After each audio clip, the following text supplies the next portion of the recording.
ہادی و رہنما ہمارے علماء، ہو کبھی درپیش جو کوئی مسئلہ، پوچھ لیں حاضر ہوں ہم ان کی بارگاہ۔ الحمد للہ رب العالمین والصلاة والسلام علی سید المرسلین، اما بعد فاعوذ باللہ من الشیطان الرجیم، بسم اللہ الرحمن الرحیم۔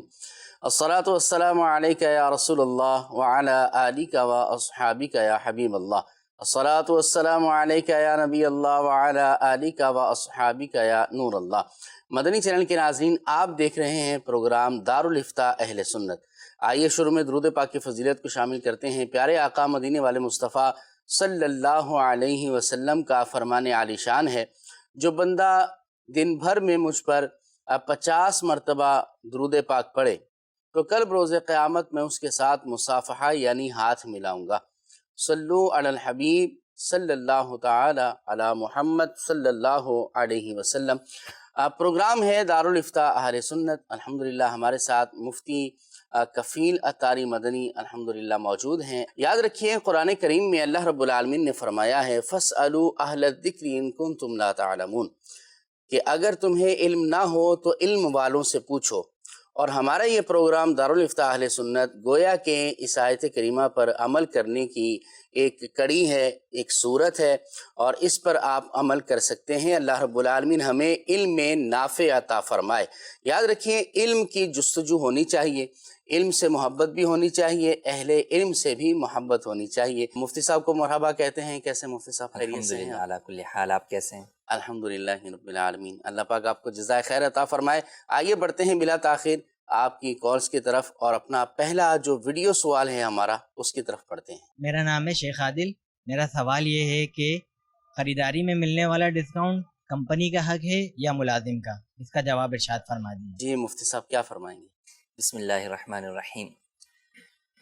انہوں نے جو سوال کیا اس کا تعلق جو ہے وہ پرچیزر سے ہے، کہ جو شخص کمپنی کا ملازم ہے اور کمپنی کی بنیاد پر جو ہے وہ کمپنی کے لیے پرچیزنگ کرتا ہے، کوئی بھی چیز خریدتا ہے، تو اب جو ڈسکاؤنٹ مل رہا ہے تو عام طور پر وہ ڈسکاؤنٹ پرچیزر اپنا حق سمجھ کر لے لیتے ہیں۔ مگر یہاں دو چیزیں ساتھ میں اور ہوتی ہیں کہ جب وہ ڈسکاؤنٹ اپنے پاس رکھتے ہیں تو انڈرسٹوڈ سی بات ہے کہ وہ بل پر پھر مینشن نہیں کرواتے، بل جو ہے وہ پورے اماؤنٹ کا ہی جو ہے وہ بنواتے ہیں۔ تو ایک تو یہاں پر یہ معاملہ جھوٹ کا ہے کہ آپ بل جو ہے وہ فیک بنواتے ہیں، وہ چیز آپ کو جتنے کی پڑی ہے آپ اتنے کی جو ہے وہ شو نہیں کرتے۔ دوسری بات یہ ہے کہ حقیقتاً وہ ڈسکاؤنٹ کمپنی کا ہی ہے، کیونکہ کمپنی کے پیسوں سے یہ چیز خریدی جا رہی ہے اور کمپنی کے لیے ہی خریدی جا رہی ہے۔ آپ تو صرف کمپنی کے نمائندے ہیں، اور کمپنی آپ جو سروسز کمپنی کو فراہم کر رہے ہیں، اپنی ایکسپرٹیز فراہم کر رہے ہیں اس چیز کی پرچیزنگ کے اندر، تو وہ جو پرچیزنگ کی آپ کی تمام صلاحیتیں ہیں اس کا عوض کمپنی تنخواہ کی صورت میں آپ کو دے رہی ہے۔ اچھا، بلک پرچیزنگ کی وجہ سے جو ہے وہ ڈسکاؤنٹ مل رہا ہے، تو بلک پرچیزنگ آپ تھوڑی کر رہے ہیں، کمپنی کر رہی ہے، کمپنی کی اپنی انویسٹمنٹ جو ہے وہ لگ رہی ہے، تو یہ ڈسکاؤنٹ جو ہے وہ کمپنی کا ہی ہے، پرچیزر کے لیے یہ ڈسکاؤنٹ رکھنا جائز نہیں ہے۔ کئی دفعہ در حقیقت ہوتا یہ ہے کہ جو دکاندار ہوتے ہیں وہ پرچیزر کو اپنے پاس سے بھی کوئی ڈسکاؤنٹ دیتے ہیں، کمپنی کا ڈسکاؤنٹ تو الگ جو انہوں نے بل کے اوپر شو کر دیا، اس کے علاوہ وہ اپنے پاس سے بھی ان کو کوئی چیز فری میں دے دیتے ہیں یا بسا اوقات کیش دے دیتے ہیں، اور ان کا مقصد یہ ہوتا ہے کہ یار یہ جو ہے وہ ہم سے رابطے میں رہے گا، اور یہ اس لالچ میں کہ ہم اس کے ساتھ جو ہے وہ اچھائی کے طور پر کچھ نہ کچھ لین دین کا معاملہ کر رہے ہیں، آئندہ بھی یہ کمپنی کے آرڈر ہم سے ہی جو ہے وہ پرچیز کرے گا۔ تو یہ در حقیقت اس طرح کی کوئی بھی چیز جو دکاندار کی جانب سے پرچیزر کو آفر کی جا رہی ہے، یہ رشوت ہے کہ وہ اپنا کام بنانے کے لیے، اپنا مال بکوانے کے لیے، اس کو اپنی طرف راغب کرنے کے لیے رشوت دے رہے ہیں۔ اور اس کا نتیجہ کیا ہوتا ہے؟ اس کا نتیجہ یہ ہوگا کہ کل کو پرچیزر کو مارکیٹ کے اندر اگر اس سے سستی چیز بھی مل رہی ہوگی تو وہ اس دکان پہ نہیں جائے گا، کیونکہ اس کو لالچ ہے کہ اس دکان پہ جاؤں گا تو یہاں سے مجھے جو ہے وہ مالی اعتبار سے فوائد ہیں۔ اچھا، اسی طرح کوالٹی کے اعتبار سے بھی اس کی چیز کم ہوگی تو یہ کمپنی کے پاس جا کر اس کم کوالٹی والی چیز کے حق میں دلائل دینا شروع ہو جائے گا۔ اس مہنگی چیز کے بھی جو ہے وہ اس کے پاس اپنی جسٹیفیکیشنز ہوں گی کہ جی مارکیٹ کے اندر تو دیگر چیزیں بھی سستی مل رہی ہیں لیکن کوالٹی کے اندر یہ نہیں ہے، حالانکہ اس کو خود پتہ ہوگا کہ دونوں چیزیں کوالٹی کے اندر برابر ہیں، لیکن صرف اس لیے کہ اس کو وہاں سے مال مل رہا ہے، اس کو وہاں سے جو ہے وہ فوائد حاصل ہو رہے ہیں، یہ جو ہے وہ اپنے اس کام میں جو کہ اس کا حقیقی کام ہے اس کے اندر کوتاہی کرے گا۔ اچھا، اب کئی لوگ اس پر یہ کہتے ہیں نہیں جناب ہم تو بالکل جو ہے وہ ایمانداری سے جو ہے وہ کام کرتے ہیں۔ بات یہ کہ آپ ایمانداری سے کام کرنے کی آج نیت رکھتے ہیں، لیکن جب انسان کو سامنے سے مالی فوائد آ رہے ہوتے ہیں نا، تو ایک وقت آتا ہے کہ آہستہ آہستہ انسان کا پھر جو ہے وہ دل جو ہے وہ دوسری چیز کی طرف مائل ہو جاتا ہے اور وہ اس چیز کے گناہ کی طرف جو ہے وہ بڑھنا شروع کر دیتا ہے۔ تو دین اسلام جس طرح گناہ سے روکتا ہے، اسی طرح گناہ کی طرف جانے والے راستوں سے بھی روکتا ہے۔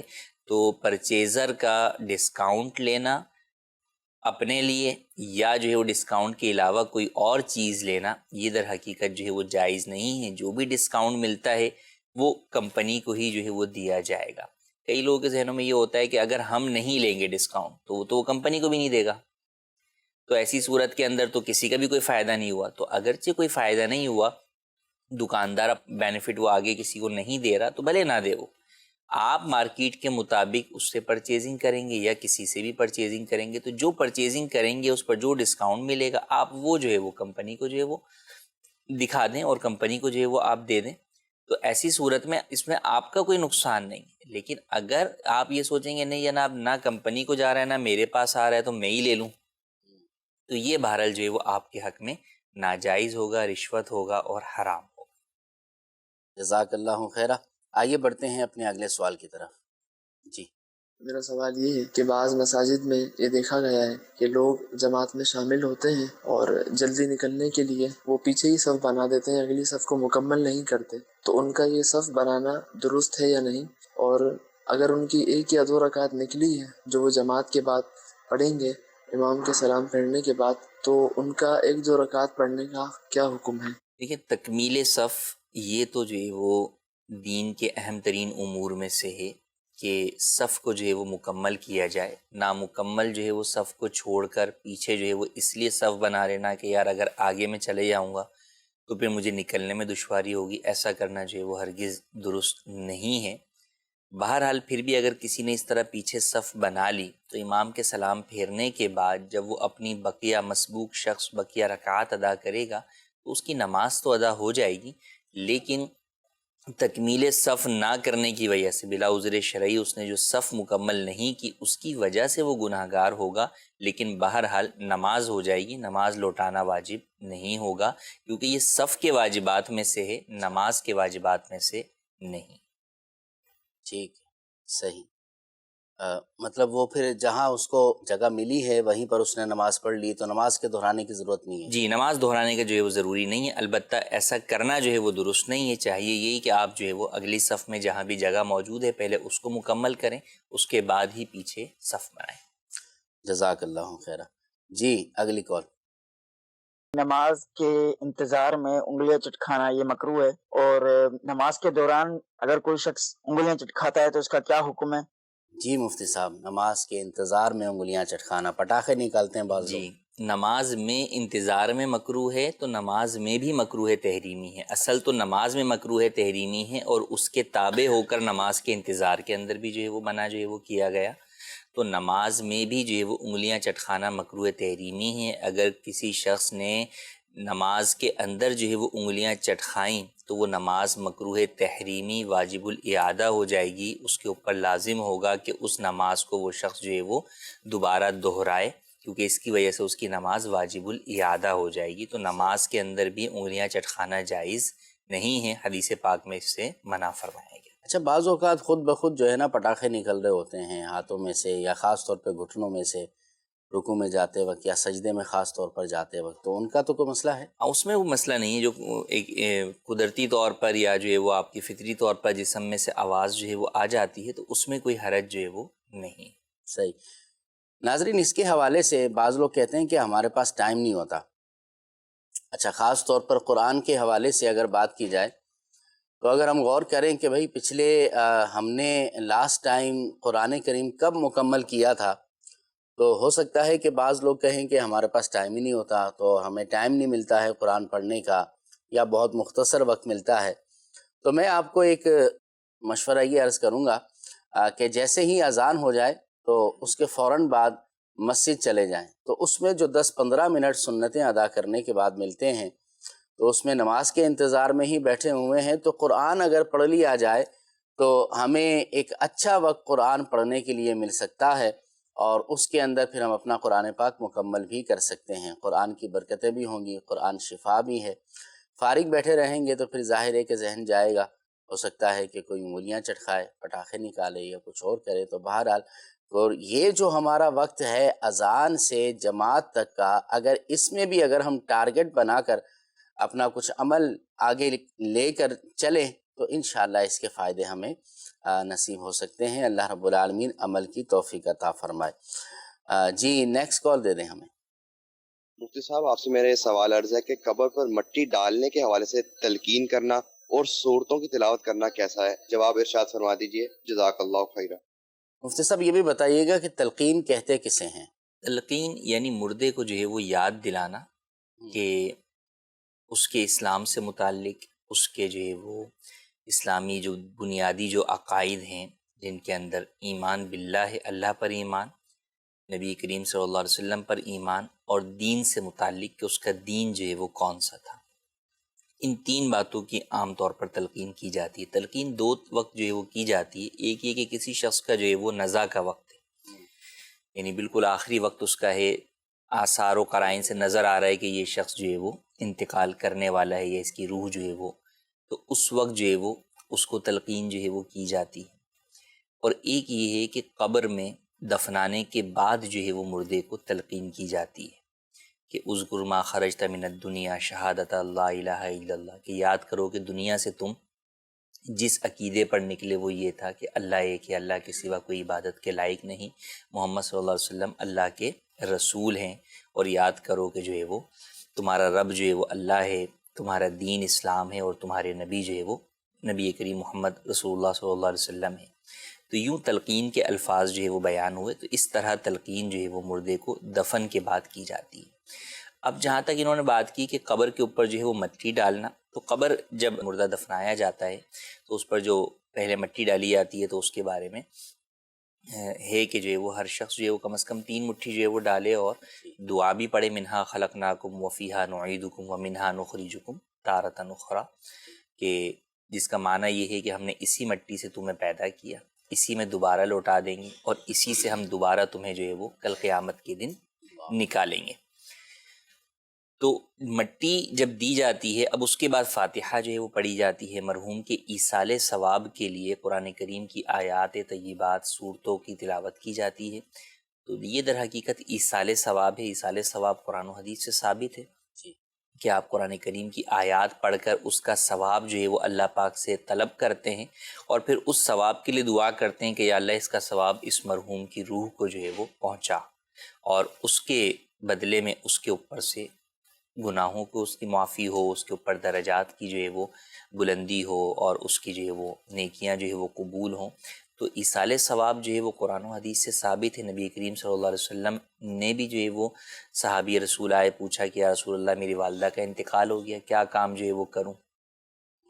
تو ان کو جو ہے پھر آپ نے فرمایا کہ جو ہے وہ پانی کا جو ہے وہ تم صدقہ جو ہے وہ کرو کہ وہ تمہاری ماں کے لیے. تو انہوں نے کہا لی سعد کہ یہ سعد کی ماں کے لیے.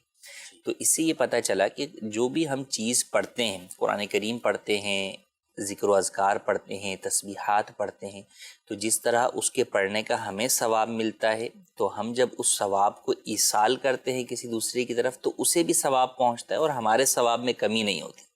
ایسا نہیں ہے کہ وہ ہمارے پاس سے چیز جو ہے وہ ڈیلیٹ ہو جاتی ہے اور وہ آگے کسی اور کو ٹرانسفر ہو جاتی ہے، نہیں، بلکہ ہمارے پاس بھی ثواب رہتا ہے، اور اللہ پاک جو ہے وہ اپنے فضل و کرم سے وہی ثواب جو ہے وہ مرحوم کو بھی پہنچا دیتا ہے. جزاک اللہ خیرہ. تو ایصال ثواب کرتے رہنا چاہیے، اور خاص طور پر اگر کسی کے والدین دنیا سے چلے گئے ہیں تو ماں باپ کے لیے دعا کرتے رہنا چاہیے، اور ان کے لیے ایصال ثواب بھی کرتے رہیں، اپنے پیاروں کے لیے ایصال ثواب بھی کرتے رہیں. ماہ نومبر چل رہا ہے، اور یہ ماہ نومبر دعوت اسلامی الحمدللہ ماہ قافلہ کے طور پر منا رہی ہے. الحمدللہ دنیا بھر سے قافلے راہ خدا میں سفر کر رہے ہیں، مختلف قافلہ اجتماعات بھی ہو رہے ہیں، اور ایک الحمدللہ ہلچل ہے۔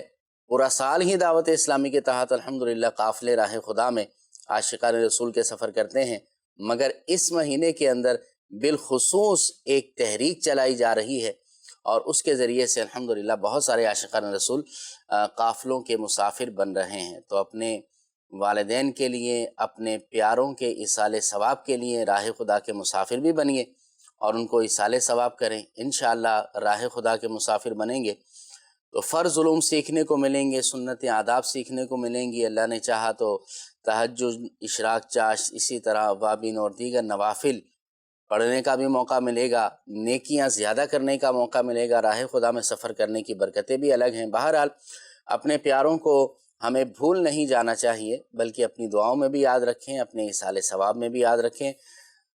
اللہ رب العالمین ہمیں قافلوں میں بھی سفر کرنے کی توفیق عطا فرمائے۔ مفتی صاحب، SMS کے ذریعے سے سوالات آ رہے ہیں، اسلامی بہنوں کے لیے فیس کے پردے میں آئیبرو کو چھپانے کا کیا حکم ہے؟ کہ نقاب میں ظاہر کر سکتے ہیں یا نہیں؟ دیکھیں، چہرہ جو ہے وہ عورتوں کو، خاص طور پر جو ہے وہ جوان عورتوں کو جو ہے وہ غیر محرم کے سامنے چہرہ چھپانے کا حکم ہے۔ اب چہرہ چھپانے کے اندر مختلف جو ہے وہ صورتیں ہیں۔ ایک یہ ہے کہ مکمل طور پہ کسی نے آگے سے جو ہے وہ نقاب ڈال لیا کہ آنکھیں بھی نظر نہیں آ رہی، ہلکا نقاب ہوتا ہے کہ اس سے اندر سے وہ دیکھ سکتی ہیں باہر۔ بعض خواتین اس طرح نقاب کرتی ہیں کہ جو ہے وہ آنکھوں کی یہ پٹی جو ہے وہ نظر آ رہی ہوتی ہے، باقی چہرہ جو ہے وہ چھپا ہوا ہوتا ہے۔ تو دونوں صورتیں جو ہے وہ جائز ہیں۔ اب بنیادی چیز یہ ہے کہ جو مقصد ہے حجاب کا وہ ہے کہ آپ کا جو ہے وہ پردہ ہو، صحیح، غیر محرم آپ کی طرف متوجہ نہ ہو۔ تو اگر کوئی عورت جو ہے وہ نگاہیں ہی جو ہے وہ سقط ظاہر کرتی ہے، لیکن اس کا مقصد ہی جو ہے وہ اپنی آنکھیں ہی دکھانا ہے، وہ ان آنکھوں پر ہی اتنا میک اپ کر لیتی ہے کہ اب ہر کوئی گزرتے ہوئے جو ہے وہ اس کی آنکھوں کو ہی دیکھنے کی وجہ سے اس کی طرف جو ہے وہ متوجہ ہو رہا ہے، تو یہ تو سراسر پردے کے مقصد کے خلاف ہوا۔ صحیح، تو اس میں جو ہے وہ اس کا ایسا کرنا ہی جو ہے وہ جائز نہیں ہے، جبکہ خاص طور پہ قصداً اس نے جو ہے وہ کیے ہی جو ہے وہ کسی اور کے لیے، غیر محرم مرد کے لیے جو ہے وہ ایسا ہے۔ اور ایک یہ ہے کہ نارمل جو ہے وہ ہے، اب اس کے اندر بعض وہ ہیں کہ جن کے لیے جو ہے وہ جو اوپر والا حصہ ہے وہ انہوں نے جو ہے وہ چھپایا ہے، تو اس میں آئی برو چھپ بھی گئی ہیں، بعض کی نہیں بھی چھپ گئی ہیں، تو یہ کوئی ضروری نہیں ہے۔ چھپا لیں تو بھی جو ہے وہ بہتر ہے، لیکن اگر کسی کے لیے چھپانا مشکل ہے کہ ان کو جو ہے وہ اس جگہ پر جو ہے وہ حجاب رکھنے میں جو ہے وہ پرابلم ہوتی ہے، یا حجاب اوپر نیچے جو ہے وہ ہو جاتا ہے، ہل جاتا ہے، تو اس میں کوئی گناہ جو ہے وہ نہیں ہے۔ مقصد یہی ہے۔ اور ایک یہ ہے کہ آپ جو ہے وہ خاص طور پر اسی لیے جو ہے وہ کوئی ظاہر کر رہی ہے کہ بھئی میں نے جو ہے وہ آئی بروز بنوائی نہیں، اگرچہ آئی بروز بنوانا بھی ناجائز ہے، لیکن کوئی اسی لیے جو ہے وہ آئی بروز جو ہے وغیرہ بنوا کر جو ہے وہ باہر نکلتی ہے کہ بھئی بقیہ تو نقاب کیا بھائی، لیکن میری اتنے حصے سے لوگ جو ہے وہ اٹریکٹ ہوں گے، تو اس کا ایسا کرنا بھی جو ہے وہ جائز جو ہے وہ نہیں ہے۔ تو اس کے اوپر مدار ہے۔ تو اگر جو ہے وہ آئی بروز چھپی ہوئی ہیں یا جو ہے وہ ڈھکی ہوئی ہیں، دونوں صورتوں کے اندر دار و مدار اس پر ہے کہ آپ نے کس لیے اس کو ظاہر جو ہے وہ کیا ہے، ورنہ اگر جو ہے وہ کسی وجہ سے ظاہر نہیں کیا، خود بخود ظاہر ہو گئیں یا حجاب اوپر نیچے ہونے کی وجہ سے آئی برو نظر آ جاتی ہیں، تو اس میں کوئی گناہ نہیں۔ تو پردے کا جو مقصد ہے وہ پردہ ہی ہے۔ بعض اوقات ہمارے دور کے اندر کچھ ایسے حجاب بھی آ گئے ہیں، نقاب آ گئے ہیں کہ اس کو پہننے کے بعد جو ہے نا لوگ زیادہ اس کی طرف متوجہ ہوتے ہیں، لہٰذا پردہ کیا جائے تو پردے کے جو مقاصد ہیں کہ لوگوں سے چھپا جائے اور اپنے آپ کو چھپایا جائے، تو اس پر ہمیں عمل کرنا چاہیے، اس پر مقاصد شرع کو دیکھنا چاہیے۔ لہٰذا مفتی صاحب نے بڑے اچھے انداز میں ماشاءاللہ توجہ دلائی ہے اور ماشاءاللہ جواب عطا فرمایا ہے، تو ان تمام چیزوں کے پیش نظر ہمیں عمل کرنا چاہیے۔ اللہ پاک ہمیں حیا کی چادر عطا فرمائے۔ SMS کے ذریعے سے مفتی صاحب ایک اور سوال یہ ہے کہ کچھ لوگ کہتے ہیں کہ بیڈ کے سرہانے کی طرف اللہ کے نام کے تغرے نہیں لگانے چاہیے، کیا ایسا کہنا درست ہے؟ نہیں، اس میں کوئی حرج نہیں ہے، بیڈ کے سرہانے والی دیوار کے اوپر لگانے میں جو ہے وہ حرج جو ہے وہ نہیں ہے۔ اسی طریقے پیتانے کی طرف منع کرتے ہیں عام طور پر، کہ جہاں پر پاؤں ہیں تو وہاں لوگ جو ہے وہ منع کرتے ہیں، لیکن اگر سرہانے کی جانب جو ہے وہ لگے ہوئے ہیں تو اس میں کوئی حرج نہیں۔ ایک شخص سے بات ہوئی تو وہ لیٹے ہوئے تھے تو ان کے جو ہے نا وہ پاؤں کی طرف کچھ کتابیں رکھی ہوئی تھیں. تو ان کی توجہ دلائی کہ بھائی یہ کتابیں آپ کے پاؤں کی طرف ہیں. تو انہوں نے کہا کہ یہ کتابیں نا اونچی رکھی ہوئی ہیں اور میرے پاؤں نیچے ہیں، تو کیا ایسا درست ہے؟ دیکھیے اگر کافی زیادہ جو ہے وہ اونچائی کے اوپر ہیں، ہاں ٹیبل تو عام طور پہ جو ہے وہ پھر بیڈ کے ساتھ ہی جو ہے وہ ہوتا ہے، یا اس کا لیول تقریباً برابر ہی ہوتا ہے، یا 19-20 کا فرق ہوگا، تو اس میں تو بہرحال وہ بے ادبی جو ہے وہ شمار ہوگا. ایک یہ ہے کہ اوپر کہیں ریگ کے اوپر جو ہے وہ لگی ہوئی ہیں اور نیچے جو ہے وہ آپ بیٹھے ہوئے ہیں، تو اس کے اندر یقیناً جو ہے وہ بے ادبی کا جو ہے وہ خاتمہ ہو جاتا ہے. لیکن اگر وہ قریب ہیں یا جو ہے وہ پاؤں کے لیول کے اندر جو ہے وہ رکھی ہوئی ہیں تو وہ بے ادبی جو ہے وہ شمار ہوگا، تو اس سے بچنا چاہیے. با ادب با نصیب ہوتا ہے اور بے ادب بد نصیب ہوتا ہے، تو ہمیں با ادب بننا چاہیے. با ادب لوگ ہی اللہ کو پسند ہوا کرتے ہیں. اللہ پاک ہمیں با ادب بنائے. آئیے کچھ کالز بھی مزید شامل کرتے ہیں. میرا سوال یہ تھا کہ مجھے انویسٹمنٹ کرنی تھی، میں سلیپنگ پارٹنر بننا چاہ رہا ہوں. ایک بلڈر ہے، وہ بلڈنگ کنسٹرکشن کا کام کر رہے ہیں، تو اس نے ایک پول بنایا ہوا ہے جس میں وہ فلیٹس، شاپس وغیرہ یا بنگلے وغیرہ بناتے ہیں. تو وہ کمپنی کے نام سے ان کی کمپنی ہے، کنسٹرکشن کمپنی. تو وہ اس میں مختلف لوگوں کے پیسے ڈلے ہوئے ہیں، اس میں وہ سب کے پیسے پول میں ڈال کر اور کام کر رہا ہے. اپنے پیسے بھی انہوں نے ڈالے ہوئے. تو اب مجھے یہ سوال کرنا ہے کہ میں اس میں اگر اپنے پیسے ڈالتا ہوں تو مجھے وہ میری انویسٹمنٹ کا 2 سے 3% ماہانہ دینے کو تیار ہے. اس میں پروفٹ اینڈ لاس میں میں ان کے ساتھ ہوں، تو کیا یہ میرے لیے کرنا جائز ہے؟ جی مفتی صاحب کیا فرماتے ہیں؟ جو صورت انہوں نے بیان کی اس کو شاید جو جس کے پاس یہ انویسٹمنٹ کر رہے ہیں اس نے بہت اچھے طریقے سے جو ہے وہ الفاظ تو وہ استعمال کیے ہیں جو کہ شریعت کے پارٹنرشپ کے رولز اینڈ ریگولیشنز کے مطابق جو ہے وہ ہوتے ہیں، لیکن بنیادی طور پر وہ جائز نہیں ہے. اچھا، اسی انہوں نے کہا کہ میں سلیپنگ پارٹنر جو ہے وہ بننا چاہ رہا ہوں. حالانکہ سلیپنگ پارٹنر اور ورکنگ پارٹنرشپ کی جو پارٹنرشپ ہے وہ شریعت میں مداربت کہلاتی ہے. جی اور مداربت کے اندر ورکنگ پارٹنر اپنی انویسٹمنٹ نہیں کر سکتا، جبکہ یہاں پہ یہ خود کہہ رہے ہیں کہ اس کے اپنے پیسے بھی جو ہے وہ لگے ہوئے ہیں.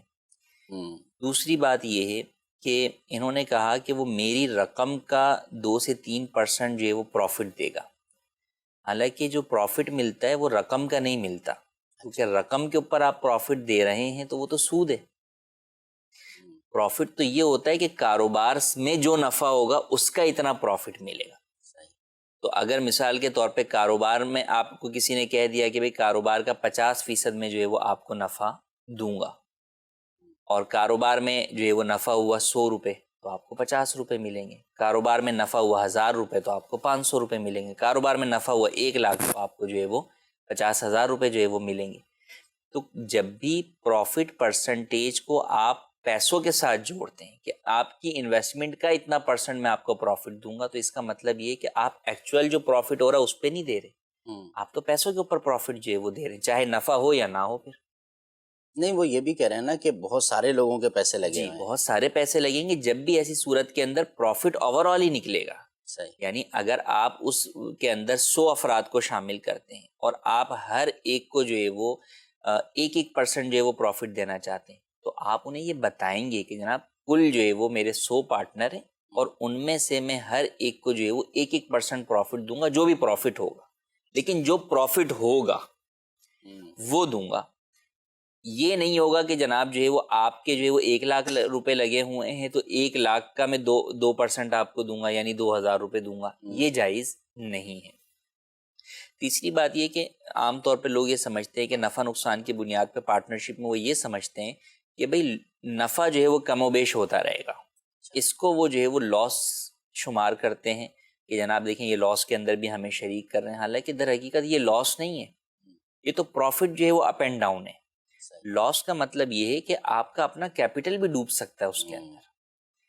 تو لاس در حقیقت یہ ہوتا ہے کہ جناب سارا پروفٹ تو ہوا ہی نہیں، یا جو ہوا تھا وہ جو ہے وہ ایکسپینس میں جو ہے وہ چلا گیا، اب اس کے بعد مزید ایکسپینس جو ہے وہ اوپر آ گیا، تو اب جو اصل رقم ہے آپ کا کیپٹل ہے اس میں لاس جو ہے وہ آ رہا ہے. تو وہ لاس بھی جو ہے وہ آپ کو پھر برداشت کرنا پڑتا ہے. البتہ اس کا فارمولہ یہ ہے کہ وہ جو لاس آپ برداشت کرتے ہیں وہ اپنے کیپٹل کی پرسنٹیج کے اعتبار سے برداشت کرتے ہیں.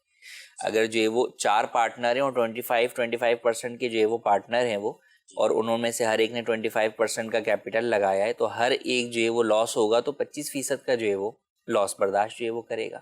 اگرچہ نفع انہوں نے الگ طے کیا ہو سکتا ہے کہ نفع جو ہے وہ انہوں نے 30-30 دو نے کیا ہوا ہو اور باقی دو نے جو ہے وہ 20-20 جو ہے وہ کیا ہوا ہو، تو نفع تو اپ اینڈ ڈاؤن جو ہے وہ ہو سکتا ہے آپ کی کیپٹل کے مقابلے میں، لیکن جو لاس ہوتا ہے وہ ہمیشہ جو ہے وہ کیپٹل کی پرسنٹیج کے اعتبار سے ہی برداشت کرنا پڑتا ہے۔ تو بہرحال جو چیزیں انہوں نے بیان کی ہیں بنیادی طور پر تو یہ طریقہ کار جو ہے وہ جائز نہیں ہے۔ مزید تفصیل کے لیے ان سے عرض کریں گے کہ دارالفتاء اہل سنت کی کسی برانچ میں ان صاحب کے ساتھ آ کر جو ہے وہ ڈسکس کر لیں اور پھر اس کا کوئی شرعی حل جو ہے وہ لے کر اس کے اوپر عمل کریں۔ تیسرا ایک اور بھی اس میں پرابلم ہے کہ یہ چلتا ہوا کام ہے، یعنی پہلے سے جو ہے وہ 10 افراد کی اس میں پارٹنرشپ جو ہے وہ شامل ہے، تو رننگ بزنس کے اندر پارٹنرشپ کرنا جائز نہیں ہے، تو اس اعتبار سے بھی یہ چیز جائز نہیں ہے۔ دارالفتاء اہل سنت سے رابطہ کیجئے اور اپنے پارٹنر کو لے کر دارالفتاء اہل سنت میں تشریف لے جائیے اور جو آپ کی صورتحال ہے وہ مفتی صاحب کے سامنے رکھیے، تو انشاءاللہ اس کا حکم پھر مفتی صاحب مزید تفصیل سے آپ کو بتا سکیں گے اور اپنے چاہا تو آپ کو فائدہ بھی ہوگا۔ جی آئیے ایک اور کال دیجیے۔ مفتی صاحب کی بارگاہ میں سوال یہ، حضور جو کریڈٹ کارڈ وغیرہ بنواتے ہیں، کریڈٹ کارڈ ہے، بجاج فائنانس کارڈ ہے اور بھی کئی اس طرح کے کارڈ ہیں، اس میں ایک صورت حضور یہ رہتی ہے کہ اگر تاخیر ہو جاتی ہے تو پینالٹی پڑ جاتی ہے، تو اس کا کیا حکم آئے گا اور اس کو بنوانا کیسے ہے؟ جی مفتی صاحب، کریڈٹ کارڈ کے اندر آپ جو ہے وہ یہ ٹرم اینڈ کنڈیشن سائن کرتے ہیں کہ اگر پیمنٹ لیٹ ہوگی تو ایسی صورت کے اندر میں اس کے اوپر انٹرسٹ یعنی سود جو ہے وہ ادا کروں گا، تو یہ معاہدہ کرنا ہی جائز نہیں ہے۔ اگرچہ کسی کا یہ ذہن ہو کہ میں لیٹ ہونے نہیں دوں گا، لیکن وہ تو بات کی بات ہے، اولاً تو آپ معاہدہ کر رہے ہیں کہ اگر لیٹ ہوگا تو میں سود ادا کروں گا، تو یہ سودی معاہدہ کرنا ہی حرام ہے، اس لیے کریڈٹ کارڈ بنوانا ہی جائز نہیں۔ جی جزاک اللہ۔ Next call. میرا مفتی صاحب سے یہ سوال ہے کہ اگر ہم کوئی چیز خرید رہے ہیں اور وہ ابھی ہمارے قبضے میں آئی نہیں ہے تو کیا ہم اس کی آگے کسی اور سے سودا کر سکتے ہیں؟ تو اس کے بارے میں کوئی رہنمائی فرما دیں۔ جی مفتی صاحب۔ دو طرح کی چیزیں ہوتی ہیں، ایک ہیں موویبل چیزیں اور ایک ہے اموویبل، یعنی منقولہ اور جائیداد غیر منقولہ، زمین، فلیٹ، مکان وغیرہ جائیداد غیر منقولہ کہلاتی ہیں۔ تو ان میں تو آپ نے اگر سودا کر لیا ہے تو قبضہ ملنے سے پہلے بھی آپ آگے بیچ سکتے ہیں، لیکن اس کے علاوہ جو بھی چیزیں ہیں، ہم کوئی بھی سامان خرید رہے ہیں، لیپ ٹاپ ہے، موبائل ہے اور مختلف جو وہ چیزیں ہیں، جو چیزیں ادھر سے ادھر موو ہو جاتی ہیں، تو ان چیزوں کے اندر آپ خریدنے کے بعد آپ کا قبضہ بھی ضروری ہے۔ آپ کا قبضے میں آنے کے بعد ہی آپ آگے کسی تیسرے فرد سے ڈیل کر سکتے ہیں۔ اب قبضہ آپ کا بھی ہو سکتا ہے اور آپ کے نمائندے کا بھی ہو سکتا ہے۔ مثال کے طور پہ آپ نے یہاں سے چائنا میں کوئی چیز جو ہے وہ خریدی، یا کسی بھی ملک کے اندر آپ نے کوئی چیز جو ہے وہ خریدی، اور خریدنے کے بعد آپ نے یہاں سے کوئی کوریئر کمپنی یا وہیں کسی کوریئر کمپنی کو آپ نے ہائر کیا کہ بھئی میرا وہ سامان وہاں سے ریسیو کرو اور ریسیو کر کے پھر مجھے یہاں پر کراچی پورٹ پر پہنچا دو۔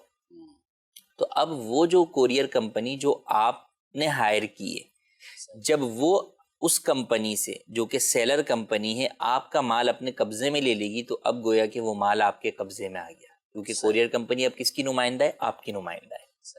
تو لہٰذا جب آپ کی کوریئر کمپنی نے اس مال کو اپنے کسٹڈی میں لے لیا، اگرچہ اب یہاں کراچی تک پہنچنے میں اس کو مہینہ لگ جائے، 2 مہینے لگ جائیں، آپ اس کی ڈیل آگے کسی تیسرے شخص سے جو ہے وہ کر سکتے ہیں، اس میں حرج نہیں۔ لیکن اگر ایسا نہیں ہے، یا آپ نے جس کمپنی سے خریدا وہ کمپنی کہتی ہے کہ جناب ہم ہی آپ کو کراچی پہنچا کر جو ہے وہ دیں گے، اور وہ اس کے چارجز وغیرہ بھی آپ سے نہیں لے رہی کہ آپ کی طرف سے کوئی ہائرنگ اس کمپنی کی بنے، کوریئر کمپنی کی، تو اب ایسی صورت میں جب تک کراچی پورٹ پر پہنچ کر آپ کو کسٹڈی اس مال کی نہیں مل جاتی، آپ آگے جو ہے وہ سیل نہیں کر سکتے، اس کی ڈیل نہیں کر سکتے۔ تو یہ ضروری ہے۔ اچھا، کئی چیزوں میں ایسا ہوتا ہے کہ ممکن ہے کہ آپ کا کوئی نمائندہ وہاں پر جا کر جو ہے وہ قبضہ کر لے۔ کرنا چاہ رہا تھا کہ وہاں اپنے کسی جاننے والے کو فون کر دے کہ آپ وہاں چلے جائیں۔ اب وہ وہاں جائے اور وہاں جا کر جو بھی آپ کا مال ہے وہ اس کو سیپریٹ کروا لے، الگ کروا لے، اور وہ وہاں پر کھڑا ہو جائے کہ بھئی ٹھیک ہے یہ سارا مال ہے، آپ کے سارے مال پر میں نے قبضہ جو ہے وہ کر لیا ہے۔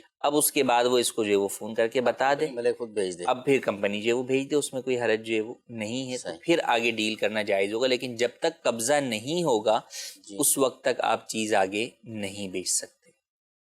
ہاں جزاک اللہ خیرہ. ایس ایم ایس کے سوالات بھی شامل کرنے ہیں. ایک ایس ایم ایس یہ آیا ہے، میرا مفتی صاحب سے سوال یہ ہے، نوافل میں سورہ فاتحہ کے بعد جب ایک سے زیادہ صورتیں پڑھی جائیں تو کیا ہر بار بسم اللہ پڑھنا ضروری ہے؟ جب بھی آپ ایک سے زائد مرتبہ جو ہے وہ پڑھیں گے تو ہر صورت سے پہلے بسم اللہ شریف جو ہے وہ پڑھیں گے. اگر کسی نے چھوڑ دی تو اس سے نماز میں حرج نہیں آئے گا، نماز اس کی ہو جائے گی، کیونکہ یہ قرات کے جو ہے وہ سنن و مستحبات میں سے ہے. تو بہرحال ہر صورت سے پہلے بسم اللہ شریف پڑھی جائے گی. جزاک اللہ خیرہ. میرا نام دانش ہے اور میرا یہ سوال ہے کہ غلطی سے ٹرانسفر شدہ رقم کی واپسی کس پر لازم ہے؟ اس کا جواب عنایت فرما دیں. جی بہت بڑا مسئلہ ہے یہ، غلطی سے پیسے ادھر ادھر چلے جاتے ہیں، اب کیا کریں؟ جس کے پاس چلے گئے انڈرسٹوڈ سی بات ہے، اسی پر جو ہے وہ لازم ہے. البتہ اگر اس کے ٹرانسفر کرنے میں کوئی چارجز جو ہے وہ ایسے لگ رہے ہیں تو وہ اس کا جو ہے وہ تقاضا کر سکتا ہے کہ بھئی یہ آپ کے پیسے آ گئے ہیں، یا تو آپ آ کے مجھ سے وصول کر لیں. لیکن آپ کہتے ہیں کہ نہیں جناب مجھے پہنچا دیں، تو ایسی صورت میں اتنے چارجز اوپر لگ رہے ہیں تو وہ چارجز جو ہے وہ آپ ادا کر دیں. تو وہ تو اتنے فقط چارجز کا تقاضا جو ہے وہ کر سکتا ہے، لیکن بہرحال وہ اس شخص کے اوپر لازم ہے، کیونکہ اس کو پتہ ہے کہ یہ مال اس کا نہیں ہے اور اس کے پاس کسی اور مسلمان کا مال آیا ہوا ہے، تو اب اس پر لازم ہے. اچھا، اس میں یہ بھی کئی دفعہ ہوتا ہے کہ بھئی کوئی رابطہ کرے گا تو ٹھیک ہے دے دیں گے، نہیں کریں گے تو کوئی مسئلہ نہیں. نہیں، آپ کے پاس جب کوئی مال آیا ہوا ہے اور وہ آئیڈینٹیفائڈ نہیں ہے، آپ کو پتہ ہے کہ یار یہ میرا مال کم از کم نہیں ہے، صحیح، تو ایسی صورت میں آپ کو فکر ہونی چاہیے کہ کسی اور شخص کا مال میرے پاس ہے، میں یہ اس تک پہنچاؤں اور بری الذمہ ہو جاؤں. صحیح، بندے کو خود فکر ہونی خود فکر جو ہے وہ ہونی چاہیے. اگر آپ نہیں فکر کریں گے تو کل آخرت کے اندر جو ہے وہ آپ سے حساب کتاب ہوگا، آپ کو اس وقت تو دینے ہی پڑیں گے. آپ یہ نہیں کہہ سکتے جناب میرے پاس آ گئے تھے پیسے. جیسے آپ دیکھیں نا لقطہ شریعت کے اندر جو گرا وہ پڑا ہوا مال کسی شخص کو مل جاتا ہے، تو یہ تھوڑی کہ جناب جو وہ مال مل گیا تو میں اٹھا کے جیب میں رکھ لوں، جناب مجھے تو اللہ کی زمین سے ملا ہے. بعض لوگ جو وہ یہ جملہ کہتے ہیں. نہیں جناب، آپ پہ لازم ہے کہ آپ اس کے مالک کا اعلان کریں اور جو ہے وہ اس کے مالک کو تلاش کریں، اس کے لیے اعلان کریں. مالک مل جائے تو اسے اس کی چیز پہنچائے. صحیح. اگر مالک نہیں ملتا اور آپ کو غالب گمان ہو جاتا ہے کہ اب وہ مال اتنا ہے کہ اب اس کا مالک اسے تلاش نہیں کرتا ہوگا، تو پھر بھی حکم یہ ہے کہ آپ صدقہ کریں گے اسے. اچھا، بعض صورتوں میں خود مستحق کے زکوٰۃ ہوں تو الگ بات ہوتی ہے کہ اس صورت کے اندر جو ہے وہ کہتے ہیں کہ ہم نے تو کوشش کی، مالک ملا نہیں، چلو خود ہی رکھ لیتے ہیں. ہاں، وہ کوشش ایسے ہی ہوتی ہے کہ وہ کوشش ان کے دل تک ہی ہوتی ہے، نہ کسی کو بتایا نہ کچھ. کہ حالانکہ آج کل کے دور کے اندر بہت ذرائع مختلف جو ہے وہ موجود ہیں. مثال کے طور پہ آپ کو اپنی فلیٹ یا بلڈنگ کے اندر ملا تو آپ بلڈنگ کے لفٹ کے اوپر لکھ سکتے، کوئی پرچہ لگا سکتے ہیں. اب آپ بولیں یار میں اتنی مشقت کیوں کروں کہ میں ایک پرچہ لکھوں اور لگاؤں؟ نہیں، یہ آپ کی ذمہ داری ہے. اور آپ یہ سوچیں کہ اگر آپ کا مال گم ہو جائے تو کیا آپ یہ نہیں چاہیں گے کہ یار جس کو ملے وہ مجھ تک پہنچائے؟ تو جب آپ یہ چاہیں گے تو یہی دین اسلام کی تعلیمات ہیں کہ جو آپ اپنے لیے چاہتے ہیں اپنے مسلمان بھائی کے لیے بھی وہی چاہیے. صحیح. تو لہٰذا ہمارے پاس کبھی بھی کوئی اس طرح کا مال آئے تو اولاً تو ہمیں خود فکر مند ہو جانا چاہیے کہ یار یہ مال کس کا ہے. آپ بعض کاروباری لوگ ہوتے ہیں جن کے پاس مختلف جگہوں سے پیمنٹس آ رہی ہوتی ہیں، تو وہ تھوڑا سا ویٹ کرتے ہیں کہ یار جس نے بھیجی ہیں وہ جو ہے وہ ڈپازٹ سلپ بھیج دے گا یا رابطہ کر لے گا. لیکن بہرحال اگر ایک عرصہ گزر گیا، آپ کو 15-20 دن مہینہ ہو گیا اور اس رقم کا کوئی بھی دعوے دار نہیں نکلا، تو آپ کو چاہیے کہ آپ پھر ایسی صورت کے اندر جو ہے وہ اعلان کریں. آج کل ڈیجیٹل جو ہے وہ دور کے اندر بینکنگ کے تھرو سے آپ کو یہ بھی پتہ چل سکتا ہے کہ بھئی یہ کس جو ہے وہ چینل سے جو آئی ہے، کس اکاؤنٹ سے جو ہے وہ آئی ہے، آپ اس سے جو ہے وہ رابطہ کریں. تو بہرحال یہ جو ہے وہ ضروری ہے. بعض لوگ اگر اس میں جو ہے وہ غلط بیانی کرتے ہیں یا وہ یہ کہتے ہیں کہ بھئی ٹھیک ہے میں تو نہیں دے رہا، تم جو کر سکتے ہو کر لو، یا میں دوں گا لیکن آدھے جو ہے وہ پیسے دوں گا تمہیں، تو اس طرح کی شرائط لگانا یہ جائز نہیں ہے. پوری کی پوری رقم جس کی ہے اسے واپس کرنا ضروری. بالکل واپس کرنا چاہیے، خوف خدا ہونا چاہیے. ہمارے نصیب میں اگر اتنے پیسے ہیں تو اللہ رب العالمین حلال ذریعے سے ہمیں عطا فرما دے گا. یہ غلط طریقے سے جو پیسے ہمارے پاس آ گئے ہیں تو ہم پر لازم ہے کہ یہ واپس کیے جائیں. اور یاد رکھیے کہ 3 پیسے اگر کوئی کسی کے دبا لیتا ہے تو قیامت کے دن، مفتی صاحب 700 نمازوں کا آیا ہے جی کہ با جماعت سے 700 نمازیں جو ہے وہ دینا پڑیں گی، تو کیا حال ہوگا قیامت کے دن. ویسے ہی ہماری نمازیں قبول ہیں یا نہیں ہم کوئی گارنٹی سے بات نہیں کر سکتے. تو بہرحال اللہ کا خوف ہونا چاہیے. آج کل ویسے ہی مہنگائی ہے، معاملات ہیں، لوگ پریشان ہیں، تو یوں مسلمان کی پریشانی دور کرنے کا ثواب بھی ہم حاصل کر سکتے ہیں کہ کسی کے غلطی سے پیسے ہمارے پاس آ گئے، اس کے پیسے اسے لوٹا دیں. اللہ بڑا رحیم و کریم ہے، وہ ضرور انشاءاللہ اس کا ہمیں جزا بھی عطا فرمائے گا، اور انشاءاللہ دنیا آخرت میں ہمارے لیے آسانیاں ہوں گی. آئیے ایک اور کال پروگرام میں شامل کرتے ہیں. یہ ایک مسئلہ پیش کرنا تھا، اس کا جواب چاہیے کہ صدقے کے بارے میں صدقے کی اقسام پلیز بتا دیں، اور صدقہ کھانا کن کن لوگوں کے لیے جائز ہے؟ جی، صدقے کی اقسام اور اس کا حکم. کہ بنیادی طور پر تو صدقے کی دو قسم ہیں، صدقہ واجبہ اور صدقہ نافلہ. اب صدقہ واجبہ کے اندر جو ہے وہ زکوٰۃ بھی آ جاتی ہے، صدقہ فطر بھی آ جاتا ہے، قسم کا کفارہ بھی آ جاتا ہے، منت بھی آ جاتا ہے، فدیہ بھی آ جاتا ہے، اور بہت ساری چیزیں جو ہے وہ آ جاتی ہیں. صدقہ نافلہ کہ وہ صدقہ جو کہ آپ کے اوپر واجب نہیں ہے، آپ نفلی طور پر دیتے ہیں، جیسے ہم مسجد میں جمعے کو چندہ دیتے ہیں اور کسی کو جو ہے وہ ہم صدقہ دے دیتے ہیں، تو یوں جو ہے وہ یہ صدقہ نافلہ کہلاتا ہے. صدقہ واجبہ کے مستحق جو ہیں وہ مستحقین زکوٰۃ ہیں، جن پر زکوٰۃ لگ سکتی ہے، انہی کو صدقہ واجبہ آپ دے سکتے ہیں. صدقہ نافلہ آپ کسی بھی مسلمان کو جو ہے وہ دے سکتے ہیں. جیسے صدقہ نافلہ آپ سید کو بھی جو ہے وہ دے سکتے ہیں، لیکن صدقہ واجبہ جو ہے وہ سادات کرام کو نہیں دیا جا سکتا. اسی طرح مستحق زکوٰۃ کون ہے؟ وہ شخص جس کی ملکیت میں 52.5 تولہ چاندی کی مالیت کے برابر حاجت اصلیہ سے زائد کسی بھی قسم کا مال نہیں ہے، تو وہ مستحق زکوٰۃ ہے، تو انہیں آپ جو ہے وہ دے سکتے ہیں. یہ الگ بات ہے کہ کب صدقے کا سوال کرنا جائز ہوتا ہے. تو صدقے کا سوال کرنا ہر ایک کے لیے جائز نہیں ہوتا، وہ صرف مسکین کے لیے جائز ہوتا ہے، جس کے پاس ایک وقت کے کھانے کے پیسے بھی نہ ہوں یا کپڑے پہننے کے لیے اس کے پاس جو ہے وہ کپڑا نہ ہو، تو اس کے لیے سوال کرنا جائز ہوتا ہے. باقی افراد اگرچہ وہ مستحق ہوں، ان کے لیے سوال کرنا، مانگنا جائز نہیں ہوتا. بغیر مانگے کوئی دے دے اور وہ مستحق ہیں تو ان کے لیے لینا جائز ہوتا ہے. صحیح. ایس ایم ایس کے ذریعے سے سوالات آ رہے ہیں.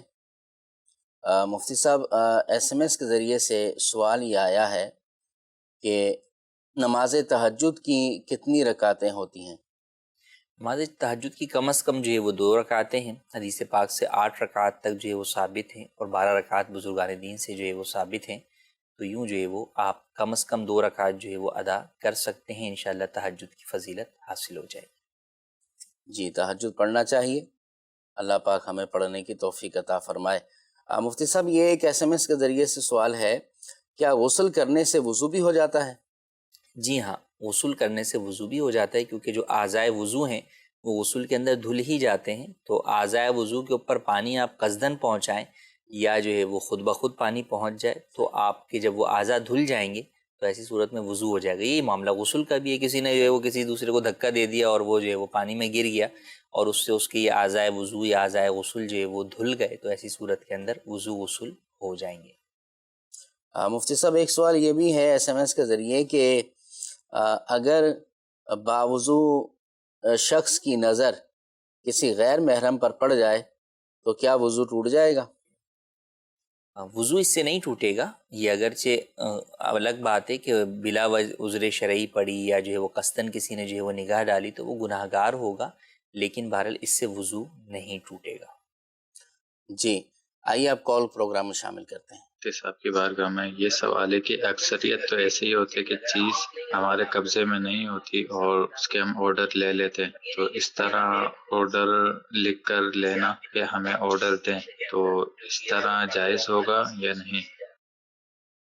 جی مفتی صاحب، یہ آج کل آن لائن کا جب سے کام جو ہے وہ شروع ہوا ہے، اس میں بہت سارے لوگ جو ہے وہ انویسٹمنٹ سے جو ہے وہ جو بچنا چاہتے ہیں وہ یہی کرتے ہیں کہ بھئی مختلف دکانوں سے انہوں نے پروڈکٹس لے لی، ان کے ریٹس لے لیے اور وہ انہوں نے اپنی ویب سائٹ یا مختلف پلیٹ فارمز کے اوپر جو ہے وہ لگا دیے. اب آرڈر آتا ہے تو وہ پھر پیچھے سے جا کے وہ مال خریدتے ہیں اور پھر یا تو خود جو ہے وہ لے کر آگے کوریئر کر دیتے ہیں، ڈیلیور کر دیتے ہیں، یا یہ بھی بسا اوقات کرتے ہیں ڈراپ شپنگ کروا دیتے ہیں کہ اسی کو ڈائریکٹ کہہ دیتے ہیں کہ بھئی فلاں ایڈریس کے اوپر بھجوا دیں. تو یہ بہرحال جو ہے وہ دونوں صورتیں جائز نہیں ہیں. آپ کو پہلے انویسٹمنٹ کر کے یا انویسٹمنٹ کے بغیر ہی آپ کریڈٹ کے اوپر جو ہے وہ سامنے والے سے مال خرید لیں اور خرید کر اپنے قبضے میں جو ہے وہ آپ رکھیں، اور پھر اس کے بعد ہی آپ جو ہے وہ ان آئٹمس کو اپنی ویب سائٹ پر یا اپنے مختلف جو ہے وہ ڈیجیٹل پلیٹ فارمز کے اوپر جو ہے وہ پبلک کریں، اور پھر ہی آپ کے لیے آرڈر لینا جائز ہوگا. مفتی صاحب، آج کل ہر ایک بندے کے پاس اتنا پیسہ نہیں ہے کہ وہ اتنا مال لے کر پہلے اپنے گھر میں رکھے اور پھر آرڈر آئیں تو اس کو آن لائن جو ہے نا وہ بیچے. تو یہ آج کل لوگ دیکھتے ہیں کہ یہ تھوڑا سا ایک آسان ذریعہ ہے کہ کسی بھی دکان والے سے بات کر دی کہ بھائی میرے پاس آرڈر آئیں گے تو میں آپ کو بتا دوں گا، آپ بھیج دینا یا مجھے دے دینا، میں بھیج دوں گا، میں کوریئر کر دوں گا. اور اس کے اندر بندہ سمجھتا ہے کہ میری انویسٹمنٹ بھی نہیں لگے گی، مجھے پیسہ بھی خرچ نہیں کرنا پڑے گا. اب وہ روزانہ جاتا ہے یا کچھ دنوں بعد اس دکان سے کچھ تصویریں ویڈیو بنا کر آ جاتا ہے اور لگا دیتا ہے. تو اس کا کیا ایسا ہو سکتا ہے کہ الفاظ کے اندر بندہ کچھ یہ کہے کہ جیسے اگر وہ آن لائن کام کرتے ہوئے یہ نہ کہے کہ میں آپ کو بیچ رہا ہوں، اگر وہ یوں کہتا ہے کہ ہم آپ کو یہ دلوا سکتے ہیں یا ہم آپ کو یہ بھیج سکتے ہیں، اگر اس طرح کے الفاظ وہ بندہ لکھ دے یا بولے تو کیا اس میں کوئی اجازت ہوگی؟ دیکھیں اصل میں یہ کہ سامنے والا جب بھی آپ کو پیمنٹ کرتا ہے نا، اس طرح کی ساری چیزوں میں عام طور پر جو ہے وہ کیا ہوتا ہے کہ پیمنٹ جو ہے وہ بس اوقات پہلے ہو جاتی ہے. بعض جگہ کیش آن ڈیلیوری بھی جو ہے وہ ہوتا ہے جی. لیکن جو ہے وہ سودا ڈن سمجھا جاتا ہے کہ جب سامنے والے نے آپ کو آرڈر کر دیا تو سودا ڈن ہے. سودا ڈن کا مطلب یہی ہے کہ بھئی ڈیل جو ہے وہ ڈن ہو گئی ہے. وہ آپ آگے الفاظ کوئی بھی استعمال کریں، بہرحال اس کے ذہن میں یہی ہے کہ بھئی میں آپ سے یہ چیز خرید ہی رہا ہوں اور آپ سے میری ڈیل ہو گئی ہے. تو یہ جو خرید و فروخت کی جو ڈیل ہونا ہے وہ الفاظ پہ دار و مدار نہیں، مفاہیم اور معانی پر اعتبار ہوتا ہے کہ مقصد کیا ہے. تو لہٰذا الفاظ کچھ اور استعمال کیے لیکن لوگ اس سے سمجھ کچھ اور رہے ہیں، تو وہ پھر ہمارے الفاظ کا اعتبار جو ہے وہ نہیں ہوگا. تو لہٰذا اس کے اندر واضح طور پر اس کا طریقہ کار ہے نا. مثال کے طور پہ آپ نے جو ہے وہ چیز ہے، ضروری نہیں کہ آپ جو ہے وہ پورا جو ہے نا وہ لاٹ ہی خرید لیں. آپ نے آئٹم لگایا کوئی، مثال موبائل فون آپ نے جو ہے وہ لگایا، صحیح، آپ اس کا وہاں پر اسٹاک ایڈ کریں 3، ٹھیک ہے، اور آپ 3 موبائل فون لا کے اپنے پاس رکھ لیں. صحیح. ابھی آپ دکاندار سے چاہے ادھار جو ہے وہ خرید لیں، ضروری نہیں کہ اس میں آپ انویسٹمنٹ جو ہے وہ کریں کہ بھئی یہ 3 موبائل فون مجھے جو ہے وہ آپ دے دیں اور وہاں پہ آپ وہ لگا دیں. تو اب کم سے کم یہ ہوگا کہ 3 آرڈر جو ہے وہ آپ کے وہ ہیں جو کہ آپ کی ملکیت میں بھی ہیں اور آپ کے قبضے میں بھی ہیں، وہ آپ آرڈر لے سکتے ہیں. جیسے ہی 3 سیل آؤٹ ہو جائیں گے یا 1 سیل آؤٹ ہو جائے گا تو وہاں پہ 2 اسٹاک ہو جائے گا، 2 ہو جائیں گے تو پیچھے 1 اسٹاک بچ جائے گا، اور جیسے ہی تیسرا بکے گا تو وہاں پہ اسٹاک 0 ہو جائے گا، تو آرڈر کوئی آ ہی نہیں سکے گا آپ کے پاس. پھر آپ جو ہے وہ جا کر پیچھے سے 3 یا 2 جو ہے وہ خرید لیں. تو یوں مختلف طریقے اختیار کیے جا سکتے ہیں جن کے ذریعے سے یہ چیز درست ہو سکتی ہے. جزاک اللہ خیرہ.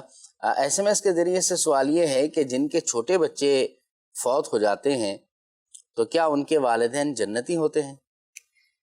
دیکھیں والدین جو ہے وہ جنتی ہونا اس کا شرط نہیں ہے. یہ ہے کہ والدین مسلمان ہیں تو ان کے بچے جو ہے وہ اپنے والدین کی شفاعت کریں گے اور ان کو جنت میں جو ہے وہ لے جائیں گے.